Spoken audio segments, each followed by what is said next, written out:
There are few cities in Ukraine that I enjoy more than Odessa. Its beauty and access to fun draw me and vacationing Ukrainians here every year. Even during the war, folks go for a swim, including me. And when you're on dry land, it's hard not to fall in love with its centuries-old architecture and its vibrant people. Today, we're celebrating the city's food. I'm taking you to one of the best restaurants in the city, Dizengoff. The head chef and owner opened her kitchen and even prepared a dish for me on camera. Here's what it's like to run a restaurant during the war. I was born here and I studied in France with me and my sister who own the place. And the first day of our opening, since the war began, two rockets went into the port, and it was the first day of grain agreement. And Russia decided to show how cool they are, and then they don't care about any kind of agreement with any countries, and they just sent two huge rockets into the port in the daytime, and that was scary. But what was really challenging was this winter, when our electronic infrastructure was attacked, and that was really difficult. And people were leaving more and more. Anyways, like people who have a budget, for eating out, they're often away in winter because it's complicated with the children and stuff. So the demand is falling down. All the prices are rising up. So it's quite an interesting environment for a business. This is the first time I've been in the kitchen with a chef. Really? Really, wow, this is my first time, really. Okay. Let's cook them. And also as far as we're a restaurant where we like to create things, we like to invent and imagine and dream and things like that. And it's hard. It's complicated to do that, but we do it still. We do it still because we're a team and because we're Ukrainians, So we're going to cook some signature dishes of ours, which is a toast with salted sprouts from the Black Sea, and a fried carp caviar, which is also kind of interesting specialty of Odessa. Okay. But in our interpretation, like we do it in Dizengoff. I was experimenting when I was a kid, but it was more like a play. And then the first training I had in a restaurant was when I was 16, when I was about to graduate school. But as far as it was 16 years ago, in Ukraine it was so undeveloped. There were hardly a few good restaurants in Odessa, and it was really, really extreme idea. So I took a grown-up decision by myself to do a 3 years cooking program in France. I haven't got any. I mean, I like to make pilaf rice, and I also like to cook fish a lot. And I always like to cook from local ingredients, so I don't really care what. The damage to the property doesn't really bother nobody in Ukraine. The main thing is people not to be damaged, neither guests nor employees. And also, not only they can be damaged during working period in the restaurant, but something can happen to them or their families away from work at night, usually, because we get attacked at night mostly. Like last night. Yeah, exactly. And so you're worried about that. You're also everybody is in quite unstable emotional state. Lots of people that work with me, they're from different regions of Ukraine, so their stories are completely different. Some of the relatives are in occupied territories, another next to the front line in Kharkiv. And so you need to take that into account as well, because you don't want to be too demanding to the people that are going through difficult times. This doesn't look very attractive at the moment, but actually it's a very tasty thing. Also, in Ukraine now, there is a big boom of collaborations, like all the businesses are trying to collaborate. So like we invite sommelier invite us, we go somewhere to Kiev to do a pop-up in one restaurant, the other comes to make a pop-up in our restaurant. So we collaborate constantly, and like we work a lot also, and it's also helping. It's like kind of a pancakes from carb caviar. We had quite a lot of business for catering, which doesn't happen often anymore. Well, hopefully it's coming back after we win. We want foreigners to know more about Ukrainian cooking, but the truth is that we're still learning about it too, because at some point Ukrainian culture and the cooking as the part of it was under, how can I put that? Was Soviet Union wanted to make everybody even, and they just wanted to say that there is like Soviet cooking and no Ukrainian cooking, or no Ukrainian history, or no Ukrainian culture, no Ukrainian wine. And this is what injured it a lot. On this way, we like some Ukrainians started believing in that propaganda, that we didn't have the culture of food, the culture of wine. And so now our goal, our path is to learn as much as possible, to find the old pre-Soviet era traditions and to give a new life to them. So those are this little Black Sea anchovies, which we just put in salt for about 2 hours. We clean them straight away. Actually, it tastes like sashimi. It's very, very tender, like melts in your mouth. And it's a specialty of Odessa. It's often served on this kind of dark bread.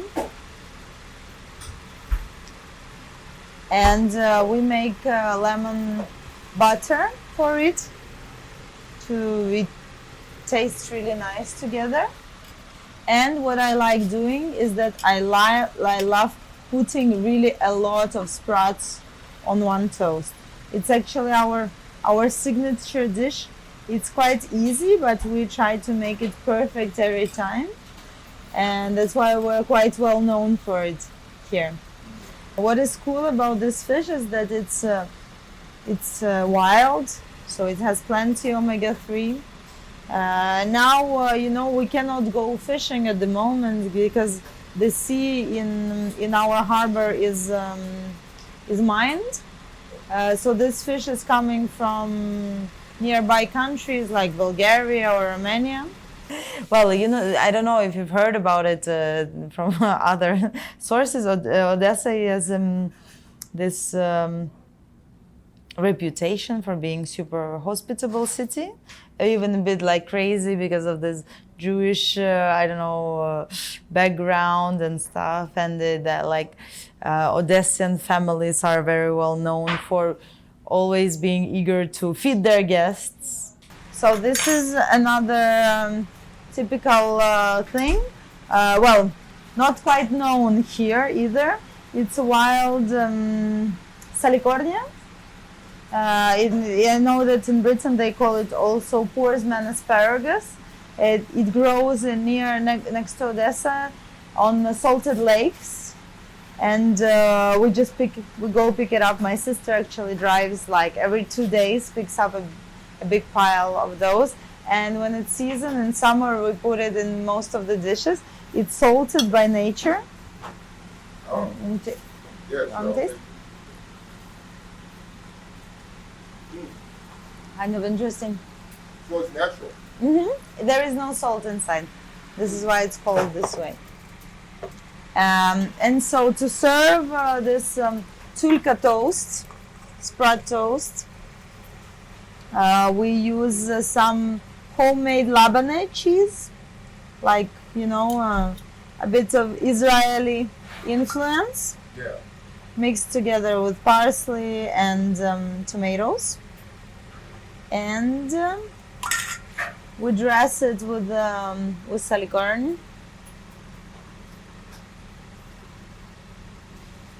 We do not put anything extra on the sprouts. It's perfect by themselves. Then what else do we use?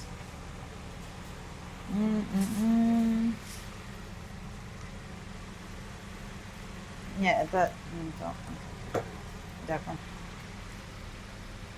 green parsley oil. A bit of large salt.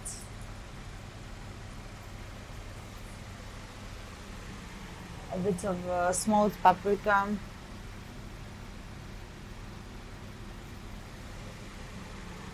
And just just normal olive oil. Voila, this is how we serve it.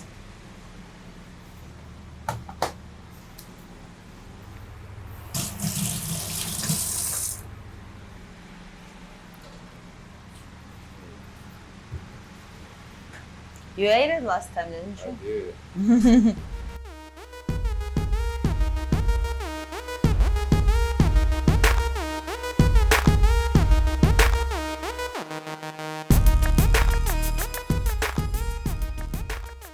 Okay. So this is artichoke sauce, and it's not quite local though, but we started doing this dish before COVID, and before COVID we were still not that much about only local ingredients. And this dish is so beloved by our customers, by our guests, that we didn't want to, intervene. And we also like it this way. It's somehow a very nice combination of this carp caviar. It has got very light taste. It's very tender. And the same like this sauce with artichokes. I just dress it with what seasonal we have. Bit of sun-dried tomatoes. A bit of paprika.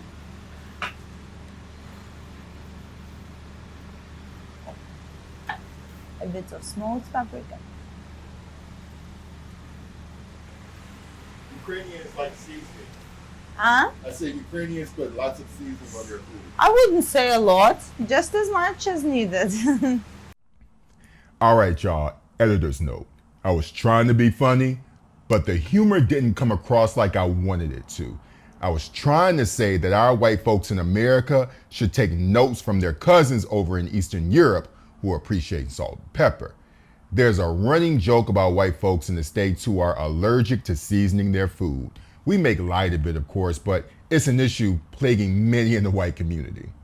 Did we add salt and pepper? I think we needed salt and pepper. No, there's no salt and pepper in it. But you can add it yourself. I would just like... I think it's delicious, is what it really is. So all I was trying to say is that Nika don't have these problems. Trying to be funny, didn't translate. I hope Nika appreciates the joke now. Anyway, back to our regularly scheduled programming. This dish is really good, and so we were talking about, this is has the carp eggs in it, right? Fried carp eggs. Pancakes. Pancakes. Say it again. Fried pancakes, caviar. Carp caviar fried pancakes. Okay, there you go, right? But I was saying that the sauce does it for me, and it's great. And we were saying that usually with this type of dish, it would be served with sour cream. Mm-hmm. But we were joking like Ukrainians put sour cream on everything. Yeah, but there are a lot of types of different sour creams and quite a science about sour creams. A lot of traditions, a lot of things connected with sour cream. Really? Yes. Okay, see, I didn't know because I feel like it's like it feels like an obsession with sour cream. I think people put sour cream in their coffee. Yeah. Like You're right. I love just like using sour cream as a seasoning for just a plain salad, you know, tomatoes, cucumbers, and cabbage, and seasoned with sour cream. It's the best. Really? Oh my god. But you know, here's like, I'll be honest with you. Anytime I have a dish, especially borscht, I feel like if I tell people I don't want sour cream, it's like I'm committing some blasphemy or something. It's strange, but I know quite a lot of people that do not put sour cream in the borscht. Good. And it was quite a discussion in Düsseldorf, either to put it directly or apart. And I actually thought that it was better to put it directly because I don't imagine eating borscht without sour cream. But I was advised when we serve it apart, and some people don't use it at all.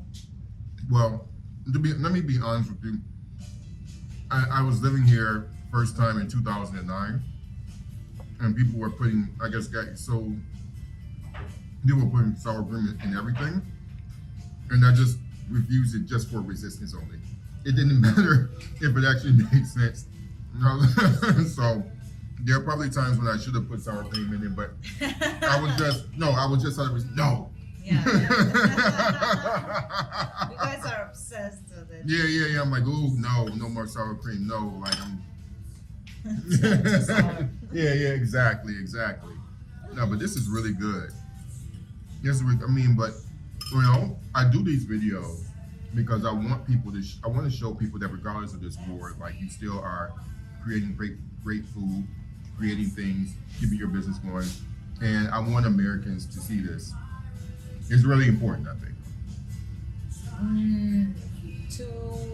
For them to see you living your lives, yeah. Because otherwise they think we're doing what? Crying like for 1.5 years?